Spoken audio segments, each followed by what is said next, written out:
नमस्कार, मैं रविश कुमार। भारत की आम जनता ने एक रिकॉर्ड बनाया है। आम खाने का नहीं, बल्कि महंगा पेट्रोल खरीदकर सरकार को कई लाख करोड़ टैक्स देने का रिकॉर्ड। ये वो रिकॉर्ड है जो अमेरिका की पूरी आबादी नहीं बना सकती। उपभोक्तावादी अमेरिकी लोग इस त्याग को समझ नहीं सकते। अमेरिकी लोगों को अपनी सरकार से मंदी के संकट में 220 लाख करोड़ का पैकेज मिला। जिनकी नौकरी नहीं गई उन्हें भी 3-3 हजार डॉलर के चेक मिले। भारतीय रुपए में 2 लाख रुपए होते हैं। परिवार के हर सदस्य को मिला। वहां ऐसे लोगों ने चेक ले भी लिया। आध्यात्मिक भारत के लोगों को ऐसा कुछ नहीं मिला। मिलता भी तो शायद वे ठुकरा देते। क्या पता इसलिए भी सरकार ने नहीं दिया।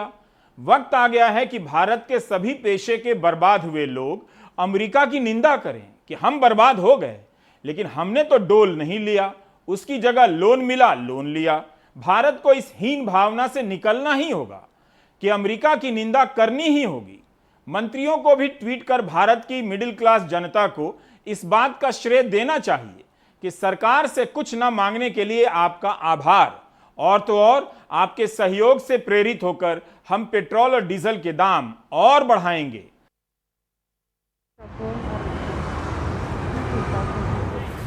₹1000 का ना? महाराष्ट्र, मध्य प्रदेश, कर्नाटक, बिहार, तेलंगाना, राजस्थान, तमिलनाडु, आंध्र प्रदेश, लद्दाख, जम्मू कश्मीर, उड़ीसा, केरल, इन सब जगहों में पेट्रोल 100 रुपये लीटर हो चुका है।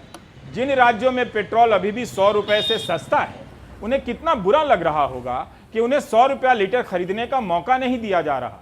दिल्ली के लोगों को तो खुद से सोचना चाहिए कि दिल्ली प्रति व्यक्ति आय के बारे में भारत में तीसरे नंबर पर है, फिर भी 100 रुपया लीटर पेट्रोल खरीद नहीं रहे। यहाँ के लोग 98 रुपये 81 पैसे लीटर खरीद रहे हैं, जबकि गरीब राज्य बिहार के लोग 100 रुपये से अधिक दाम पर पेट्रोल खरीदने के मामले में दिल्ली से भी आगे निकल चुके हैं।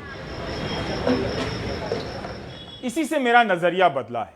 पहले लगा कि जनता के साथ ज्यादती हो रही है, अब समझ में आया कि जनता ही ज्यादा देना चाहती है। तमिलनाडु के वित्त मंत्री का बयान है कि केंद्र सरकार ने 2020-21 में पेट्रोल डीजल से 3.9 लाख करोड़ का टैक्स वसूला है, करीब 4 लाख करोड़। 2014-15 में जब जनता बहुत गरीब थी तब कम टैक्स दिया करती थी, कोई 72,000 करोड़ के आसपास। लेकिन जैसे ही जनता अमीर होती गई, 2019-20 तक आते आते 2 लाख करोड़ से अधिक टैक्स देने लगी पेट्रोल डीजल पर। जैसे ही बिजनेस बंद हुआ और नौकरी जाने से जनता और अमीर हो गई, वह 4 लाख करोड़ के करीब टैक्स देने लगी है। हमने कई लोगों से पूछने का प्रयास किया कि अपनी निजी अर्थव्यवस्था चौपट कर देश की अर्थव्यवस्था के लिए महंगा पेट्रोल खरीदने के बाद क्या उनमें गर्व की फीलिंग आ रही है। पेट्रोल आप डलवाने के लिए आए हैं। इंदौर में 107 रुपये लीटर पेट्रोल हो चुका है। भारतीय अर्थव्यवस्था थोड़ी नाजुक है और आप पेट्रोल 100 रुपये से ऊपर भी डलवा कर इसमें एक जो योगदान दे रहे हैं, क्या लग रहा है आपको कि कहाँ तक जाएगा पेट्रोल और क्या स्थितियाँ हैं अभी? सर, मेरा मानना है कि हर भारतीय का फर्ज है कि अपने सरकार की मदद करें। पेट्रोल 100 हो, 107 हो या 125 हो, हेमंत सर हमें इसमें अर्थव्यवस्था में सहयोग देते हुए इस बढ़ते भाव में भी हमें पेट्रोल बढ़ाना है। और उम्मीद हम ये कर रहे हैं कि सर बहुत जल्दी इसकी कीमत 125 रुपये लीटर हो जाएगी। और अगर आप बात करते हैं कि किस अंदाज में हम ये कहना चाहते हैं, तो एक बहुत बड़े शायर का एक छोटा सा एक मिसरा है।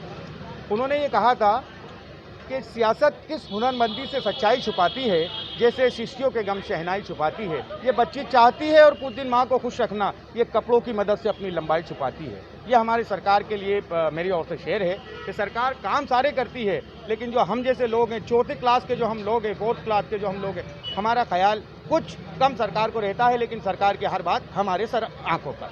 अर्थव्यवस्था को मजबूत करने के लिए सिर्फ आम जनता ही बची हुई है, क्योंकि आम जनता ही आपको सरकार को सपोर्ट कर सकती है। बाकी सरकार के पास तो कुछ है ही नहीं, बस सिर्फ टैक्स बढ़ाने के अलावा कुछ भी काम नहीं है। कंटिन्यूसली टैक्स से टैक्स बढ़ाते जा रहे हैं। ये इन्फ्लेशन रूपी महंगाई जो है इतना दर्द देगी कि सरकार को मतलब अपने आप में एक बहुत बड़ा झटका लगने वाला है। ये आम जनता के लिए झटका नहीं है, ये सरकार के लिए झटका है। रोज से 110 रुपये का 2-3 दिन में पेट्रोल डाला, कुछ नहीं होता है। तो एक मिडिल क्लास आदमी की तो हालत ख़राब है कि कहाँ से लाएगा वो। ये है ना, पहले हमारा 1000 में होता था, अभी कम से कम 2500 रुपया महीना लग रहा। 1500 तो लग ही रहा और रोज बढ़ रहा। लेकिन मंत्री कहते हैं कि साइकिल चलाओ या दूसरी चीज़ों पे ध्यान दो। मंत्री चलाए ना, हमारे पास साइकिल चलाएंगे, हार्ट का पेशेंट है, शुगर का पेशेंट है, कहीं रास्ते में निपट गए तो क्या करेंगे। मंत्री लोग थोड़ी आएंगे बोलने भाई, हमारा तो गाड़ी से ही काम चलता है। 100 रुपये से ज़्यादा हो गया है पेट्रोल का कीमत, आपको गर्व महसूस होता है इससे? गर्व महसूस होगा इससे कि और गुस्सा आता है, धीरे धीरे महंगाई बढ़ता जा रहा है। गर्व क्या महसूस होगा, मोदी जी से पूछिए, अच्छा कर रहे हैं, मौका आएगा हम लोग भी दिखा देंगे कैसे होता है काम। पेट्रोल बढ़ा, सारा चीज़ का दाम बढ़ गया, इधर लॉकडाउन है, किसी को रोज़गार नहीं है, बने हुए प्रधानमंत्री, हम लोग तो सोचे थे कि देश बचाएंगे, देश के नाम पे खेल खेल रहे हैं। बहुत गर्व है कि मोदी जी हैं। कहना ये है कि सैलरी सरकार बढ़ा नहीं रही है, ठीक है, और महंगाई बढ़ते जा रही है दिन पे दिन, तो हमारे पॉकेट पे मार पड़ रही है। जहाँ पहले सैलरी वही है 20,000 25,000 और पेट्रोल का दाम, खाने का दाम, सब कुछ का दाम बढ़ रहा है, तो ऐसे परिवार थोड़ी चलेगा, फिर यहाँ भूखमरी होगा ही। 100 से ऊपर हो गया पेट्रोल का दाम। हाँ। आपको गर्व महसूस होता है क्या? नहीं, बहुत गंदा लगता है। जब से मोदी आए तब से बर्बाद कर दिए हैं पूरे बिहार के युवा को, पूरे बिहार के पूरे भारत के युवा को बर्बाद कर दिया उन्होंने। किसी के पास नौकरी नहीं बचा हुआ है, रिसेशन चल रहा है, कंपनी में कॉस्ट कटिंग चल रही है। हाँ, गर्व महसूस होता है, देश को पैसे की ज़रूरत है और जब तक पेट्रोल के पैसे नहीं बढ़ाए जाएंगे तब तक देश की स्थिति अच्छी नहीं होगी। आपको पता होना चाहिए या सबको पता है कि कोरोना काल में गवर्नमेंट वैक्सीन कहाँ से लेके आएगी, इंफ्रास्ट्रक्चर कैसे डेवलप होगा, तो इसलिए पेट्रोल के दाम बढ़ने चाहिए। या बढ़ रहा है तो उससे जो टैक्स आ रहा है सरकार को, तो सरकार चलाने में सुविधा होगी। गर्व महसूस थोड़े करेगा कि हम 500 रुपये लीटर हम ले रहे इतना महंगा तेल लेकर के चलाएंगे तो थोड़ा तो लगेगा ना भाई। हम हैं। गर्व महसूस थोड़े हुआ, गर्व का महसूस हुआ कि अच्छा हुआ, गर्व पॉजिटिव में होता है। पता नहीं ये लोग क्यों नहीं गर्व कर पा रहे हैं। हमने कोशिश की कि 100 रुपया से अधिक देकर पेट्रोल खरीदने वाले लोग गर्व कर सकें, लेकिन वो नहीं कर पा रहे हैं। हम सबको मिलकर पहले खुद को फिर समाज को समझाना ही होगा कि देश के लिए महंगा तेल खरीदना जरूरी बात है। आगे जरूरत पड़ी तो और भी महंगा तेल खरीदेंगे। प्रद्युम्न सिंह तोमर मध्य प्रदेश के ऊर्जा मंत्री हैं। आपने वो विज्ञापन तो देखा ही होगा, जब लाइफ में हो आराम तो आइडिया आते हैं। देखिएगा फिर से। मंत्री जी ने कहा है कि दाम बढ़ गए तो क्या हुआ, साइकिल चलाओ, सेहत अच्छी रहेगी। पेट्रोल डीजल कौन चलाता है? मैं आपसे जानना चाहता हूँ। मेरी इस बात में पहले भी क्रिटिसाइज आज हुई है, पहले भी हुई थी, मैं आज फिर कह रहा हूँ कि हम सब्जी मंडी जाते हैं तो हम कभी साइकिल से जाते हैं क्या? जो हमें शारीरिक रूप से स्वस्थ रखेगी, हमारे प्रदूषण को कम में मुक्ति दिलाएगी। हमारे लिए पेट्रोल डीजल महत्वपूर्ण है कि हमारे स्वास्थ्य सेवाएं देश की महत्वपूर्ण है। इतनी अच्छी बात कोई मंत्री ही कह सकते हैं, क्योंकि जो मन में आए उसकी बात कहने का दिल मंत्रियों को ही करता है। तभी तो हमें भाषण पसंद हैं।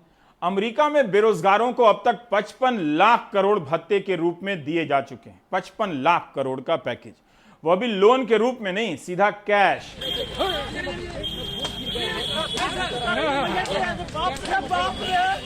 महामारी के दौरान अमेरिका के बेरोजगारों को हर सप्ताह भारतीय रुपए में 22,200 रुपए मिल रहे थे, लेकिन भारत के बेरोजगार हर सप्ताह उस परीक्षा का फॉर्म भरने में करोड़ों रुपए सरकार को देने में लगे थे, जिसका रिजल्ट निकलवाने के लिए उन्हें लाठी खानी पड़ रही थी।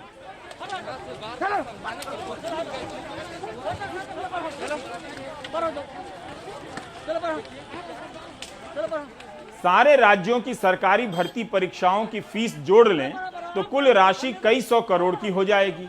ऐसी कोई परीक्षा नहीं जिसे लेकर केस मुकदमा नहीं, आंदोलन नहीं। रिजल्ट निकल भी जाए तो विवाद नहीं, विवाद सुलझ जाए तो फिर ज्वाइनिंग नहीं। व्हाट्सएप यूनिवर्सिटी ने बड़ी संख्या में युवाओं को धारा 370, श्रीनगर में प्लॉट खरीदने, नेहरू मुसलमान हैं और मुसलमानों से नफरत के मीम भेज भेजकर राष्ट्रीय मामलों में एक्सपर्ट तो बना दिया, लेकिन अभी तक युवा इस फॉर्मूला को क्रैक नहीं कर पाए हैं कि सरकारी भर्ती परीक्षा का क्या करें। भारत के युवा बेरोजगार अमेरिका के स्वार्थी बेरोजगारों की तरह नहीं। हमारे बेरोजगार सरकार को पैसे देते हैं ताकि वो लाठी चलवाए, FIR भी करे। युवाओं के इस त्याग को कम से कम अमेरिकी राष्ट्रपति जो बाइडेन जरूर मान्यता दें और अपने देश के बेरोजगारों से कहें कि देखो, भारत के बेरोजगार सरकार को करोड़ों रुपए देते हैं और लाठी भी खाते हैं। इसलिए अमेरिकी सरकार यहां के बेरोजगारों को भत्ता देने के 55 लाख करोड़ रुपए की योजना को अब बंद करती है। सरकार जनता का मन जानती है, तभी तो सुप्रीम कोर्ट से कहा कि कोविड से मरने वाले परिवारों को मुआवजा नहीं देगी।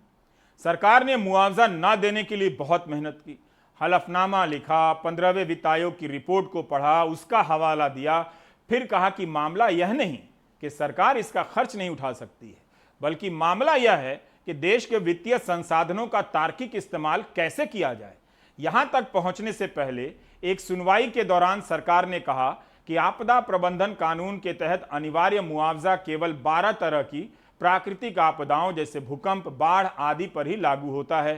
कोविड के प्रसार और प्रभाव के कारण प्राकृतिक आपदाओं के लिए मुआवजे को लागू करना उचित नहीं होगा। इसे कोरोना महामारी पर लागू नहीं किया जा सकता है।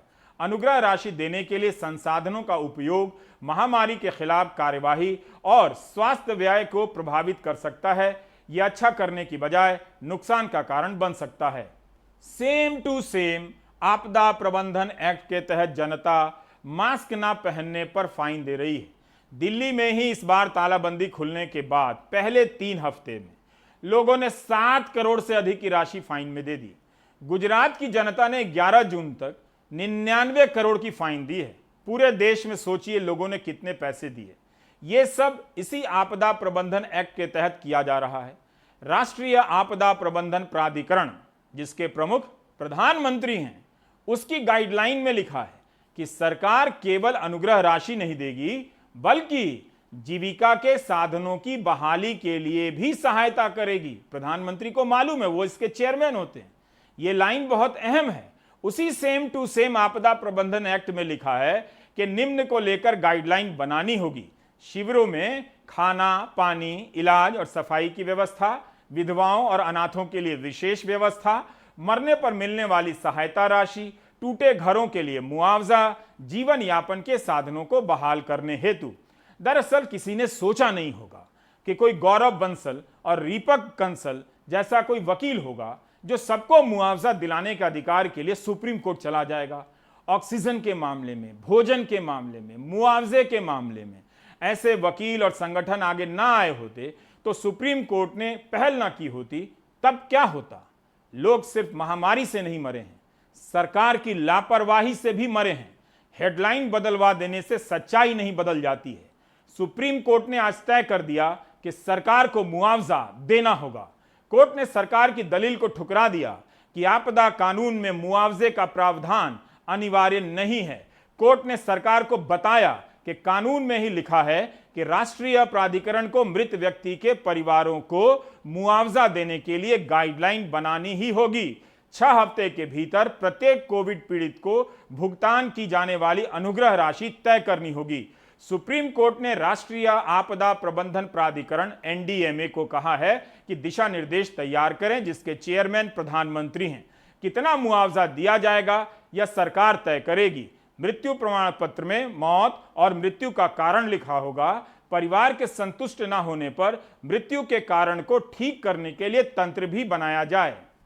उच्चतम न्यायालय ने आज हमारी एक जनहित याचिका पर सरकार को ये निर्देश दिया है कि वो एक्स ग्रेशिया कंपनसेशन हर उस व्यक्ति, हर उस फैमिली मेंबर को दे जिसको कि जिनका कि कोई मेंबर कोविड के कारण जिनकी डेथ हो गई थी। हमारी ये दलील थी कि सरकार का इस तरीके से एक्स ग्रेशिया कंपनसेशन को मना करना टोटली इलीगल है, कानून के अंतर्गत नहीं है, तर्कसंगत नहीं है और ये सरकार की मॉरल ड्यूटी और लीगल ड्यूटी है। इसी चीज को हमने हाईलाइट करा था, जिस पर क्या सरकार आज माननीय उच्चतम न्यायालय ने एक अपना निर्णय दिया है और सरकार को कहा है कि 6 वीक के अंदर अंदर अपना एक पॉलिसी लाई जाए और एक्स ग्रेशिया कंपनसेशन दिया जाए। अमाउंट के सिलसिले में कोर्ट ने डायरेक्ट करा है सरकार को कि जो भी अमाउंट होना है वो आप अपने तौर पर अपने सारे फंड्स को ध्यान में रखते हुए करें, मगर वो एकदम रीजनेबल अमाउंट होना चाहिए। आप सोच नहीं सकते कि गौरव कुमार बंसल ने उन परिवारों के लिए क्या किया है जिनके किसी अपने की मौत कोविड से हुई है। अगर ऐसे परिवारों के यहां सरकार का मुआवजा पहुंचे तो गर्व से कहिएगा, धन्यवाद गौरव बंसल जी। उनका फोटो लगाकर घर के बाहर और नजदीक के बैंक के सामने भी लगाइए, जहां पर आजकल अलग तरह का पोस्टर लगाने को कहा जा रहा है। बैंक वाले भी क्या कर सकते हैं, जब ऊपर से चिट्ठी आएगी कि पोस्टर लगाने हैं तो लगाना पड़ता है। खैर, धन्यवाद गौरव बंसल जी, धन्यवाद दीपक कंसल जी वाला पोस्टर लगा दीजिएगा। ऊपर बड़े अक्षरों में लिखा होना चाहिए, धन्यवाद सुप्रीम कोर्ट जी। सुप्रीम कोर्ट का यह फैसला करीब 4 लाख परिवारों को सहारा देगा। जस्टिस अशोक भूषण और जस्टिस एमआर शाह का यह फैसला है। जस्टिस अशोक भूषण का यह आखिरी फैसला था, वे रिटायर हो रहे हैं। चीफ जस्टिस एनवी रमना ने उनके बारे में कहा है कि जस्टिस भूषण के फैसले उनके कल्याणकारी और मानवतावादी दृष्टिकोण के सबूत हैं। कोर्ट ने इस फैसले में बीमा का विकल्प सुझाया है, जिसकी बात 15वें वित्त आयोग में की जा चुकी है। लिखा गया है कि हर राज्य के आपदा मृत्यु दर डेटा के आधार पर किसी बीमा कंपनी की साझेदारी में एक राष्ट्रीय बीमा कंपनी स्थापित की जा सकती है। राज्य सरकारें बीमा प्रीमियम देकर इस योजना में शामिल हो सकती हैं। केंद्र सरकार भी योगदान दे सकती है। बीमा धारक की मृत्यु होने पर बीमा कंपनियां अलग अलग चरणों में परिजनों को राशि का भुगतान करेंगी। बीमा योजना को इस प्रकार डिजाइन किया जा सकता है कि वह बुनियादी तौर पर एक सामाजिक संरक्षण योजना की तरह कार्य करे। इससे सरकार पर प्रशासनिक बोझ नहीं बढ़ेगा, क्योंकि पे आउट की जिम्मेदारी बीमा कंपनियों की होती है। किसी भी मंत्री के लिए सुप्रीम कोर्ट के निर्णय को बिना पढ़े, उसके इम्प्लीकेशन को बिना समझे टिप्पणी नहीं करनी चाहिए। और बहुत विनम्रता से कहूंगा, देश के कानून मंत्री के रूप में कई बार आप जो ब्रेकिंग बातें चलाते हैं वो निर्णय में नहीं होता है, इसलिए निर्णय का अध्ययन करने के बाद ही बोलना चाहिए। पिछले साल 9 नवंबर को 15वें वित्त आयोग ने इसका सुझाव दिया था, जो हेडलाइन नहीं बनी होगी, क्योंकि इसका संबंध आम जनता के हित से था, मंत्री जी के हित से नहीं था। पहली लहर में भी 1 लाख से अधिक लोग मरे थे। अगर सरकार गंभीर होती तो वित्त आयोग की सुझाव पर पहल करती। आपने कोई ऐसी हेडलाइन देखी कि कोविड से मरने वाले परिवार को कुछ मुआवजा मिले? इसके लिए सरकार 15वें वित्त आयोग की सिफारिशानुसार उच्च स्तरीय बैठक कर रही है। अगर पुराने अखबारों को रद्दी में नहीं बेचा है तो चेक कीजिए, इंटरनेट में जाकर सर्च कीजिए। शुरुआत में केंद्र सरकार ने कोर्ट में कहा कि ये कोरोना के जो पीड़ित हैं उनको 4 लाख रुपए का मुआवजा नहीं दिया जा सकता, क्योंकि आपदा प्रबंधन अधिनियम के तहत जो अनिवार्य मुआवजा है वो सिर्फ प्राकृतिक आपदा यानी भूकंप और बाढ़ जैसे मामलों में ही दिया जा सकता है। कोरोना से इसकी तुलना नहीं की जा सकती। दूसरी बात ये कही गई कि ये बहुत अनुचित होगा कि कोरोना की बीमारी से पीड़ित लोगों को मुआवजा दिया जाए और जो अन्य बीमारी हैं उनके पीड़ितों को छोड़ दिया जाए। तीसरी अहम बात ये थी कि अगर मुआवजा दिया जाता है तो राज्यों का जो राजकोषीय सामर्थ्य है वो इससे बाहर है, वो मुआवजा नहीं दे पाएंगे इतना। चौथी बात कही गई थी कि सुप्रीम कोर्ट के पहले के ही फैसले हैं कि ये नीतिगत मामले हैं और ऐसे में अदालत को ये सारा जिम्मेदारी जो है वो कार्यपालिका पर छोड़ देनी चाहिए, अदालत को ये फैसला नहीं करना चाहिए। लेकिन जब अदालत का रुख कड़ा रहा और सुप्रीम कोर्ट ने कहा कि इससे कोई इनकार नहीं कर सकता कि कोरोना जो है वो भी एक आपदा है, तो इसके बाद लिखित जो जवाब दाखिल किए गए उसमें सुप्रीम कोर्ट के अंदर केंद्र सरकार ने अपना रुख बदल लिया और कहा कि बात वित्तीय सामर्थ्य की नहीं है, मुआवजा देने में सक्षम है सरकारें, लेकिन यहाँ पर मुद्दा मुआवजे का नहीं है, बल्कि कोरोना की जो महामारी है जो लगातार निरंतर अलग अलग रूप में बार बार लहर के तौर पर आ रही है, उससे निपटने के लिए जो वित्तीय संसाधन हैं देश के और जो अन्य संसाधन हैं उनका तर्कपूर्ण, विवेकपूर्ण और सही उपयोग कैसे हो उसका ध्यान देना चाहिए। यहाँ पर बात कोरोना के पीड़ितों की नहीं होनी चाहिए, लेकिन भविष्य में कोरोना से निपटने के लिए किस तरीके से इंतज़ाम हो और वित्तीय संसाधनों को वहाँ पर लगाया जाए, इस पर ध्यान लगाया जाना चाहिए। हालांकि ये तमाम दलीलें सुप्रीम कोर्ट के सामने ठहर नहीं सकी हैं। विपक्ष ने भी यही मांग की, लेकिन सरकार ने ध्यान नहीं दिया। ना ही इस जरूरी मांग को आपने पहले पन्ने पर हेडलाइन के रूप में देखा होगा कि विपक्ष जनता की परवाह कर रहा है। राहुल गांधी ने लगातार ट्वीट किया कि जिन लोगों की मौत कोविड से हुई है उनके परिजनों को मुआवजा मिलना चाहिए। एक कोविड कॉम्पनसेशन फंड बनाया जाए। जिन परिवारों के घर में जो ब्रेड अर्नर्स हैं, उनकी मृत्यु हुई है, उनका कॉम्पनसेशन दिया जाए, उनको डायरेक्ट कोविड फंड से उनको सहायता दी जाए। बिहार सरकार ने कोविड से मरने वाले लोगों के परिजनों को 4 लाख रुपए देने की घोषणा की है। जिनकी मौत सरकारी अस्पतालों में हुई है, उनके परिजनों को मुआवजा मिलने भी लगा है। जिनकी मौत प्राइवेट अस्पतालों में हुई है, मुआवजा उन्हें भी मिलेगा, लेकिन प्रक्रियाएं लंबी हो गई हैं। जो प्रोसेस जो इन लोगों ने अपनाया है, इन लोगों का कहना है कि जो सरकारी हॉस्पिटल में जो लोग एक्सपायर किए हैं, जिनका देहांत हुआ है, तो उन लोगों का लिस्ट जो है वो जैसे NMCH, PMCH, IJMS और एम्स, सो उसका लिस्ट वो लोग के पास डायरेक्ट उसको वो डायरेक्ट इंटरटेन कर रहे हैं और उसको अपना प्रोसेस कर रहे हैं। लेकिन जो लोग प्राइवेट हॉस्पिटल में जो एक्सपायर किए या घर पे एक्सपायर किए, तो उसका प्रोसेस थोड़ा लंबा इन लोगों ने ये बना रखा है कि पहले आपको DM ऑफिस में जो वहाँ पे अपर समाहर्ता जो इसके हैं आपदा विभाग के, तो उसको उनको पहले आपको एक एप्लीकेशन देना होता है, सारा डॉक्यूमेंट्स लगा करके, डेथ सर्टिफिकेट है, वो कोरोना सर्टिफिकेट सब जो इन्फेक्टेड वाला, और उसके बाद वहाँ से वो प्रोसेस करके फिर भेजेंगे सिविल सर्जन के यहाँ, और सिविल सर्जन के द्वारा एक कमेटी बनाया गया है जो कि वो लोग अपना इंक्वायरी करके रिपोर्ट देंगे, तब फिर जाएगा अनुमंडल पदाधिकारी के यहाँ, और वहाँ से फिर ये प्रोसेस, पेमेंट का प्रोसेस वगैरह ये। जब बिहार दे सकता है तो केंद्र सरकार क्यों नहीं? यही नहीं, ब्लैक फंगस की दवा नहीं थी, दवा में देरी होने से जान तो गई ही, लोगों को समय पर इलाज भी नहीं मिला। वकील दीपक कंसल ने एक और याचिका दायर की है कि ब्लैक फंगस के चलते जिन लोगों की मौत हुई, उनके परिजनों को मुआवजा मिले। कोर्ट ने ये अपने ऑर्डर में कहा कि यह NDRF की स्टैट्यूटरी ड्यूटी थी डिसाइड करना, जिसमें कि वह बिल्कुल नाकाम रहा है। कोर्ट ने कहा कि हम यह डिसाइड नहीं कर सकते कि मुआवजा राशि कितनी होनी चाहिए। कोर्ट ने यह मुआवजा राशि तय करने के लिए NDRF को 6 वीक्स का टाइम दिया है, जिसमें कि वह एक पॉलिसी, एक गाइडलाइंस बनाएगा, जिसमें कि मुआवजा राशि के साथ साथ कैसे कैसे मुआवजा राशि का भुगतान किया जाए, यह डिसाइड किया जाएगा। टीका की याद आ ही जाती है जब से हेडलाइन चारों तरफ छपी है कि भारत ने अमेरिका से ज़्यादा टीका दिया है, तब से ऐसी हेडलाइन अखबारों से गायब हो गई कि 21 जून को 90 लाख टीका देने के बाद लगातार गिरावट आती जा रही है। 9 दिन में हम एक भी दिन वापस 21 दिन के रिकॉर्ड को नहीं छू सके हैं। पहले पन्ने से टीके की कमी की खबरें गायब हैं। चेक कीजिए अखबार। जब लोग टीका केंद्र पर आते हैं, इंतज़ार करते हैं और लौट जाते हैं, लेकिन हेडलाइन मैनेज हो चुका है, तो ये खबर अब प्रमुख खबर नहीं रही। Managing headlines is the toughest kind of management. You go to Harvard, you go to Yale, but no one teaches headline management there. But here in India, headline management is the only management. It just requires a good quality manager to manage things which are otherwise not to be managed. But the Indian management formula is very manageable. Without managing anything, if you can only manage headlines, you can manage a country like India as well. A large country like India can be easily managed.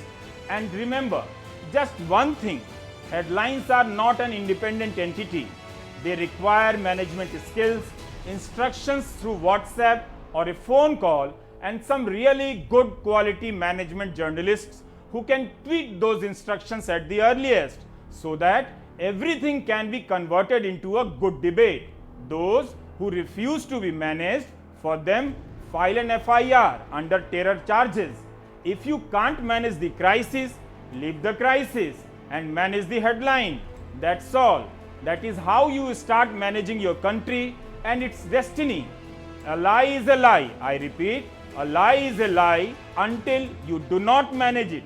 Once you manage a lie, it can be converted into a good currency to write an impressive political victory. And then you can go and launch a new mantra called Managing Headline Abhiyana. These are the new cardinals of management which are coined here in prime time by your esteemed anchor. Remember my quote, when the headline is managed, no management is required further to run the country.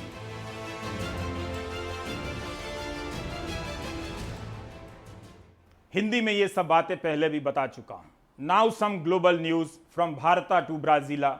Bolsonaro सरकार ने Bharat biotech से Covaxin के 2 crore dose की deal की थी, $32 करोड़ की। राष्ट्रपति Bolsonaro पर भ्रष्टाचार के आरोप लग गए, उसकी जांच हो रही है।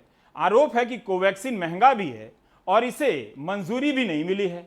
ब्राजील के ट्विटर पर हैशटैग कोवैक्सीन गेट ट्रेंड कर रहा है।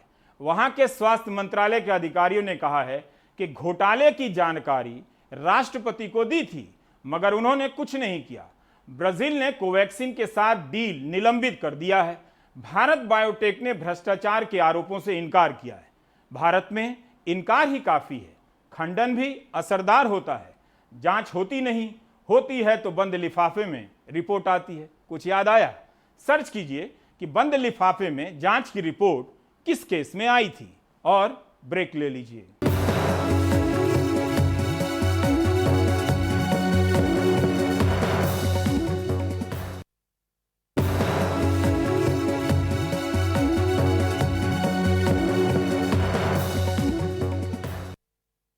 देश के कई इलाकों में वैक्सीन की किल्लत एक बार फिर से देखी जा रही है। गुजरात से लेकर बिहार और उत्तर प्रदेश के कोविड टीकाकरण सेंटर से लोगों को बैरंग वापस लौटना पड़ रहा है। रविश रंजन की ये रिपोर्ट देखिए। गाजियाबाद के रामलीला मैदान में चल रहा ये टीकाकरण केंद्र अब राम भरोसे है। यहाँ हर रोज करीब 500 लोगों को टीका लगता था, लेकिन बुधवार को ये बंद रहा। पंकज कुमार फैक्ट्री से छुट्टी लेकर टीका लगवाने आए हैं। इनको बुधवार का स्लॉट भी मिला है, लेकिन जब ये यहाँ पहुँचे तो केंद्र बंद मिला। मैंने रात 10:30 बजे किया था, 10:04 पे। तो ये मतलब बुकिंग दिखा रहा है मेरी, और लेकिन जो है मेरे को यहाँ पे वैक्सीन नहीं मिली है। अच्छा। यहाँ पे है ही नहीं कोई भी। अच्छा। और मैं सर वो लीव फॉर्म लेकर आया हूँ, मतलब छुट्टी गेट पास लेकर आया हूँ कंपनी से। ठीक इसी तरह नमित भी अपनी मां को दूसरा टीका लगवाने के लिए आए हैं, लेकिन कोविन ऐप पर गाजियाबाद में बुधवार को केवल प्राइवेट अस्पताल में पेड टीकाकरण का स्लॉट ही दिख रहा है। सिर्फ पेड है। सरकार कहती है कि सिर्फ फ्री वैक्सीनेशन का हम लोगों ने अभियान चलाया है भारत में, बट अभी हम जो अपना रजिस्ट्रेशन या देखना चाहते हैं कहाँ पर वैक्सीन लग रही है, तो हम नहीं देख पा रहे, क्योंकि इसमें सिर्फ दिख रहा है पेड के लिए, कहाँ पेड सर्विसेज हैं प्राइवेट हॉस्पिटल्स के लिए। अच्छा। तो हमें नहीं पता लग रहा कि हम कहाँ जाएं लगवाने। रामलीला मैदान से हम जिला चिकित्सालय के टीकाकरण केंद्र पहुंचे। मैं इस वक्त गाजियाबाद के जिला अस्पताल अब आया हूं। यहाँ पर भी कोविड वैक्सीन का सेंटर है।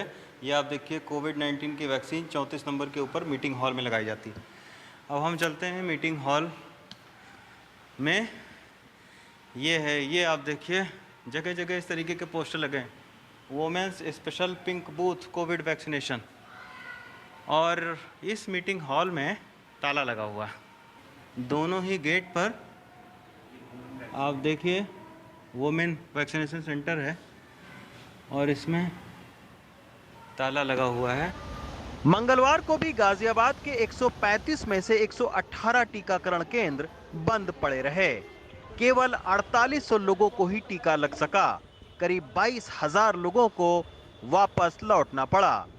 लेकिन जब हमने गाजियाबाद के सीएमओ से बात करने की कोशिश की तो कैमरे पर बात करने से मना कर दिया। गाजियाबाद के ये सीएमओ हैं, आप देख सकते हैं कि डॉक्टर NK गुप्ता हैं। अभी इनसे हम लोग मिल के जस्ट आए हैं। इन्होंने कैमरे के सामने तो बाइट देने से मना कर दिया, लेकिन ये कहा कि बच्चों के नियमित टीकाकरण का काम पिछड़ रहा था, तो बुधवार को बच्चों का नियमित टीकाकरण हो रहा है, तो इसके चलते जो है वो कोविड का जो टीकाकरण है उसको आज बंद कर दिया गया है। हालांकि उन्होंने वैक्सीन की कमी की बात को नकार दिया। गाजियाबाद ही नहीं, नोएडा में भी टीकाकरण केंद्र ज्यादातर जगहों पर बंद रहे, लेकिन प्राइवेट अस्पतालों में टीकाकरण होता रहा। हमारी सहयोगी सुकृति जब नोएडा के सेक्टर 110 के कम्युनिटी सेंटर पहुंची तो वहां भी तमाम लोग बिना वैक्सीन लगाए ही लौट रहे थे। कितना इनकन्वीनियंट है कि आप लोग आते हैं वैक्सीनेशन सेंटर तक और फिर यहाँ पे बताया जाता है डोजेज ही नहीं है। हाँ, थोड़ा तो इनकन्वीनियंट ऑब्वियसली है, बट ऑब्वियसली यहाँ पे इंफॉर्मेशन काफ़ी अच्छी प्रोवाइड की गई। हमें बताया गया कि अभी कोविशील्ड तो अवेलेबल है नहीं, बट कोवैक्सीन अवेलेबल है और एक वैक्सीनेशन ड्राइव इन्होंने किया हुआ है GIP नोएडा में। सो उन्होंने हमें वही रिकमेंड किया कि आप पहले कंसल्ट कीजिए, मतलब आपको डिसाइड कीजिए आपको कौन सी वैक्सीन चाहिए। अगर आपको कोवैक्सीन चाहिए तो आप वहाँ पर जा सकते हैं, but unfortunately we wanted Covishield, तो फिर we will come tomorrow. Uttar Pradesh ही नहीं, गुजरात से लेकर बिहार तक में टीकों की कमी देखी जा रही है। हालांकि केंद्र सरकार का दावा है कि 33 करोड़ से ज्यादा लोगों को वैक्सीन लगाई जा चुकी है। सर अभी कुछ इंक्वायरी नहीं दे रहे। मैं 2 बार एक्चुअली आई हूँ, ये सेकंड टाइम है मेरा, तो इंक्वायरी नहीं दी जा रही कि कब तक वैक्सीन होगा ओपन, कब तक मुझे लगेगी वैक्सीन, तो कुछ ऐसा नॉलेज है नहीं, हो भी नहीं रहा है काम। कहा हम लोग तो देने के लिए बैठे हैं, पर यहाँ का पोर्टल नहीं खुल रहा है, इसलिए नहीं पढ़ रहा है। पोर्टल खुलेगा तो पढ़ जाएगा। कितने दिन से पोर्टल नहीं खुल रहा है, जो लोग लौट कर जा रहे हैं? संडे से। जबकि राजस्थान, छत्तीसगढ़ और कर्नाटक में वैक्सीन की खबरें लगातार आ रही हैं। वहीं जून के महीने में उत्तर प्रदेश सरकार ने 1 करोड़ वैक्सीन लगाने का लक्ष्य रखा था, लेकिन सरकारी इश्तहारों से अलग जमीन पर वैक्सीन के लिए कोविन पर रजिस्टर करवाने से लेकर टीकाकरण केंद्र पर वैक्सीन लगवाने के दौरान अब भी लोगों को कई चुनौतियों से दोचार होना पड़ रहा है। गाजियाबाद से मनोज ठाकुर के साथ रवीश रंजन शुक्ला, NDTV इंडिया। बुधवार से मध्य प्रदेश के चिकित्सा, शिक्षा और स्वास्थ्य विभाग में कार्यरत नर्सों ने बेमियादी हड़ताल शुरू कर दी है। हड़ताल में नर्सिंग कर्मचारियों के 2 संगठन शामिल हैं, जबकि एक गुट आंदोलन में शामिल नहीं हुआ है। विकल्प के तौर पर BSc नर्सिंग और GNM की पढ़ाई कर रही अंतिम वर्ष की छात्राओं को ड्यूटी पर लगा दिया गया है। अनुराग द्वारी की यह रिपोर्ट है।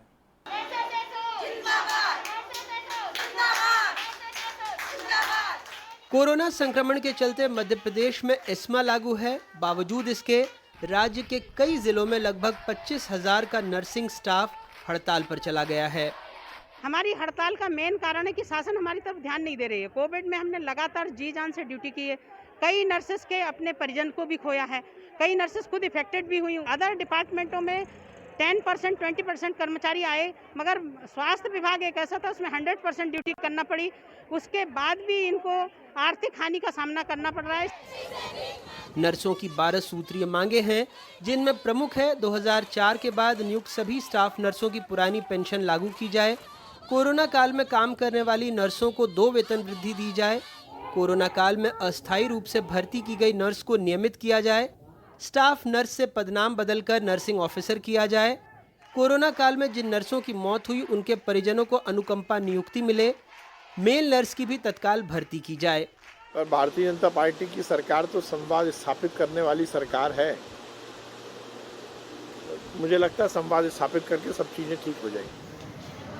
सरकार कह रही है वो संवाद बनाकर सब ठीक कर लेगी। हालांकि जब तक संवाद स्थापित नहीं होता तब तक भुगतेगी तो आम जनता और मरीज ही। मरीजों की तकलीफ को देखते हुए 3 दिनों के लिए नर्सिंग स्टूडेंट्स और NRHM की तरफ से तैनात की गई नर्सों की रोस्टर बनाकर ड्यूटी लगाई गई है। फिर भी हालात पूरी तरह से संभालने में ये वैकल्पिक इंतज़ाम नाकाफ़ी ही साबित हो रहे हैं। भोपाल से कैमरा पर्सन रिजवान खान के साथ अनुराग द्वारी, NDTV इंडिया।